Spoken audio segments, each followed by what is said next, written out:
ሰበር ዜና ኢራን ለአሜሪካ የመደራደሪያ ነጥቦችን አሳውቃለች እንዲሁም ደግሞ አቀርባለች። ማለፊያና መተላለፊያ ያጡት ደግሞ መርከቦች አሁንም በሆርሙዝ ሰርጥ ላይ ቆመው እንደሚገኙ የዓለም አቀፍ የዜና ምንጮች ጠቁመዋል። ለሰላም ድርድሩ አሁንም ምክንያትና ጠንቅ አሜሪካ ነች ስትል የኢራን ባለስልጣናት እየወቀሱ እንዲሁም ጣት እየቀሰሩ ይገኛሉ። ቴህራን አሁንም ድረስ አሜሪካን በወንብድና ወንጀል እየከሰሰች ትገኛለች። እንዲሁም ደግሞ በየአንዳንዱ ወንጀል ላይ ጣቷን ወደ አሜሪካ እየቀሰረች ነው። ኢራን ያቀረበችው የመደራደሪያ ነጥብ ደግሞ ለትራምፕ እንዳልተዋጠላቸው የዋይት ሃውስ ባለስልጣናት እየገለጹ ይገኛሉ። ዓለም ላይ በየዕለቱ የማይሰሙ ጉዶች የሉም። መሽቶ ሲነጋ ተውሎ ሲከረም በየጊዜውና በየሰዓቱ አዳዲስ አጀንዳዎችና አዳዲስ ወሬዎች አሉ። ዛሬም ዕለተ ማክሰኞ ሚያዝያ 20 2018 ዓመተ ምህረት ዓለም እንዴት እንዳደረች፣ ዓለም እንዴት እንደዋለችና እንዴት እንዳረፋፈደች ከዓለም ጉያ እስከ ኢትዮጵያ እንብርት ከተሰሙ ወሬ ነግራችኋለሁ።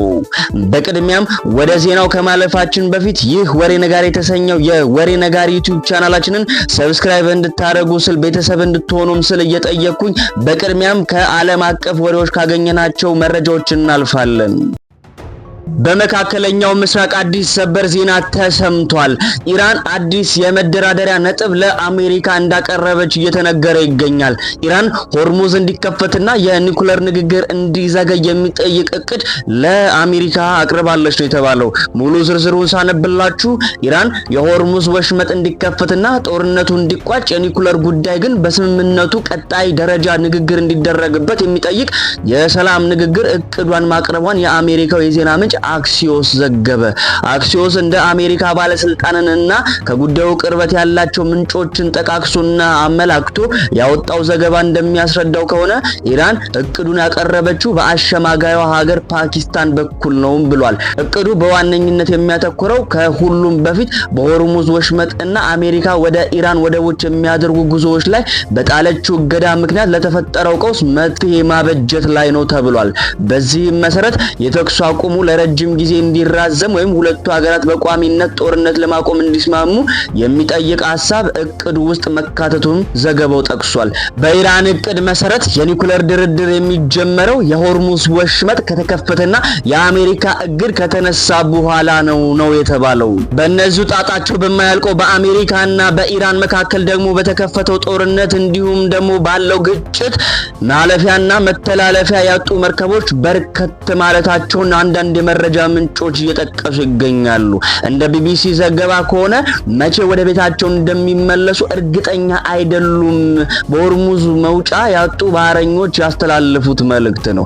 የነዳጅ ጫኝ መርከብ ኩባንያዎች ማህበር መረጃ እንደሚያመለክተው በሺዎች የሚቆጠሩ ባህረኞችና ከ105 በላይ መርከቦች በሆርሙዝ ወሽመጥ መዘጋት ምክንያት መንቀሳቀስ አልቻሉም ነው የተባለው።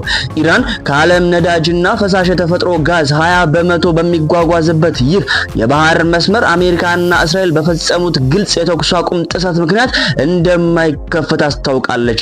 ከቢቢሲ ቱዴይ ፕሮግራም ጋር ቆይታ ያደረጉት ኢንተርታንኮ የተሰኘው የነዳጅ ጫኝ መርከቦች ማህበር ማኔጂንግ ዳይሬክተር የሆኑት ቲም ዊልኪንስ የወሽመጡ መዘጋት በኢራን ባህር ዳርቻ መንቀሳቀሻ ያጡ ባህረኞች ላይ ያደረሰውን ተጽዕኖ አስረድተዋል። ዊልኪንስ እንደሚናገሩት የመርከብ ሰራተኞች እንደ ምግብና ውሃ ማቅረብ እንዲሁም ቆሻሻዎችን እንደማስወገድ ያሉ መሰረታዊ ተግባራት የማስተዳደር ኃላፊነት ስላለባቸው ከፍተኛ የሆነ ጭንቀትና ውጥረትና መታከት ውስጥ ገብተዋል። እንዲሁም ደግሞ እነዚህ ሁሉ አሳሳቢ ጉዳዮች ተፈጥሮባቸዋል ነው ያሉት። ብዙዎች መቼ መመለስ እንደሚችሉ ምንም እርግጠኝነት ሳይኖራቸው መርከብ ላይ መውጫ መግቢያ አጥተው ቁጭ ብለዋልም ነው ያሉት። በአሜሪካና ኢራን መካከል የተኩስ አቁም ስምምነት ቢደረስም አሁንም በቀጠናው ግጭቶች እንደቀጠሉ ነው። ባለፈው ሳምንት ኢራን 2 በወሽመጡ ላይ ያልፉ የነበሩ የጭነት መርከቦች ለምርመራ መያዟን ገልጻለች። በወሽመጡ ለማረፍ የሞከሩ ሌሎች መርከቦችም ጥቃት እንደተከፈተባቸው ነው የተዘገበው። ይህ በእንዲህ እንዳለ ወደ ኢራን ወደቦች የሚደረጉ ጉዞዎችን ደግሞ ያገደችው አሜሪካን በርካታ መርከቦችን እንደጠለፈች የሚረሳ አይደለም። በአሜሪካና በኢራን መካከል ስለሚደረገው የተኩስ አቁም ስምምነት ላይ አሁንም ድረስ ይህ ስምምነት ያልተጠናቀቀው እንዲሁም ደግሞ እልባት ያላገኘው በየጊዜው በመታወጣው አንዳንድ ሐሳቦች ነው ስትል ኢራን አሜሪካን እየወቀሰች ትገኛለች። ወደ ሩሲያ የተጓዙት የኢራን የውጭ ጉዳይ ሚኒስተር ድርድሩ ለመሳካቱ አሜሪካ ያቀረበቻቸው ጥያቄዎች ናቸው ችግር ያለባቸው ሲሉ ጣታቸውን እየቀሰሩ ይገኛሉ። ወደ ሩሲያ ያመሩት የኢራን የውጭ ጉዳይ ሚኒስተር አባስ አራግቺ በፓኪስታን ሲደረግ የነበረው የሰላም ድርድር ያልተሳካው አሜሪካ ባቀረበቻቸው ከልክ ያለፉ ጥያቄዎች ምክንያት ነው ሲሉ ለመገናኛ ብዙሃን ተናግረዋል። በሩሲያ ሴንት ፒተርስበርግ ከተማ ያረፉት አራግቺ በመካከለኛው ምስራቅ የሚደረገውን ጦርነት በተመለከተ ከሩሲያ አጋሮች ጋር እንደሚነጋገሩ በፐርሺያ ቋንቋ በሰጡት ቃለ መጠይቅ ገልጸዋል። ከሩሲያ በፊት ወደ ፓኪስታን አቅንተው የነበሩት የውጭ ጉዳይ ሚኒስተሩ በኢስላማባድ የነበራቸው ቆይታ በምን አይነት ሁኔታ ውስጥ ድርድሩ ሊቀጥል ይችላል የሚለው ላይ ያተኮረ እንደነበርም አስረድተዋል። አራግቺ በቃለ መጠይቃቸው በኢራን ስለተዘጋው የሆርሙዝ ወሽመጥ አንስተዋል። በወሳኙ የባህር መስመር በኩል ደህንነቱ የተጠበቀ ጉዞ ማድረግ ዓለም አቀፍ ጉዳይ ሆኖ መቀጠሉን ጠቅሰዋል። እንደ ኦማን ያሉ ጎረቤት ሀገራት ወሽመጡን በተመለከተ ከኢራን ጋር ባላቸው የጋራ ፍላጎት ላይ እንዲሰሩም ጠይቀዋል።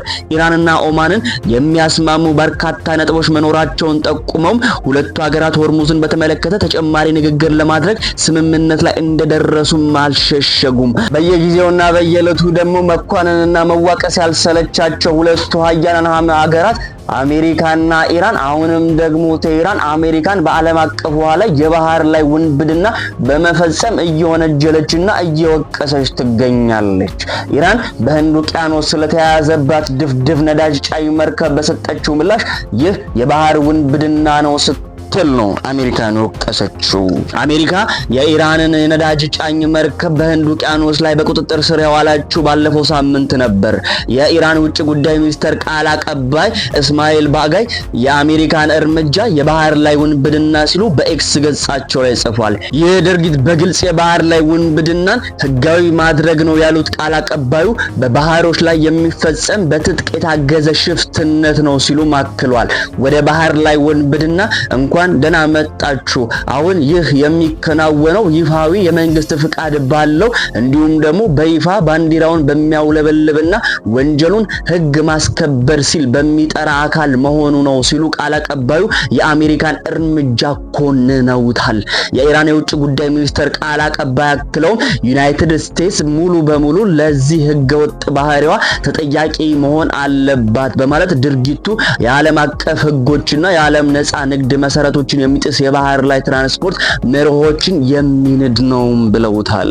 በመጨረሻም ኢራን ለአሜሪካ ያቀረበቻቸው የመደራደሪያ ነጥቦች ለአሜሪካው ፕሬዝዳንት ዶናልድ ትራምፕ እንዳልተዋጠላቸውና ቃርቃር እንዳላቸው ነው የዋይት ሃውስ ባለስልጣናት እየተናገሩ የሚገኙት። ኢራን ባቀረበችው የድርድር ነጥብ ላይ ፕሬዝዳንት ትራምፕ ደስተኛ ለመሆናቸውን የአሜሪካ ባለስልጣናት ተናግረዋል። ለሁለት ወራት የዘለቀውን ጦርነት ለመቋጨት ኢራን በቅርቡ ያቀረበችው የመደራደሪያ ነጥብ ዶናልድ ትራምፕን እንዳላስደሰታቸው የአሜሪካ ባለስልጣናት ተናግረዋል።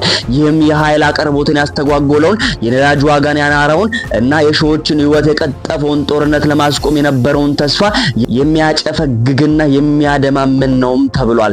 ኢራን በቅርቡ ያቀረበችው የመደራደሪያ ነጥብ ጦርነቱ እስኪቆም ድረስ የኒውክሌር ድርድርን ወደ ጎን የተወ እና በሆርሙዝ ወሽመጥ በኩል ነፃ የመርከቦችን እንቅስቃሴ እልባት የሚሰጥ ነው።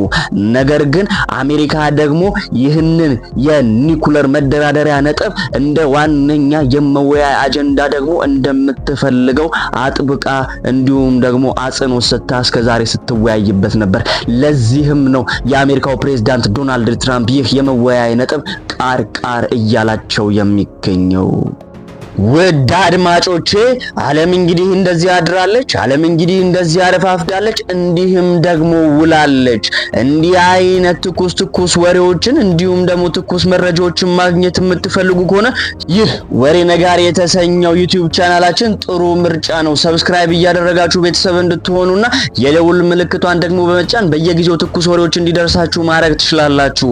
እንዲሁም ደግሞ ትኩስ ወሬዎችን የሚሹ ወዳጅ ዘመዶች ካላላችሁ ይህንን ዩቲዩብ ቻናል ሼር እያደረጋችሁ እንድታደርሱላቸው ስላሳስባለሁ። በሰላም ዋሉ፣ በሰላም አምሹ፣ በሰላም እደሩ። ጤና ይስጥልኝ።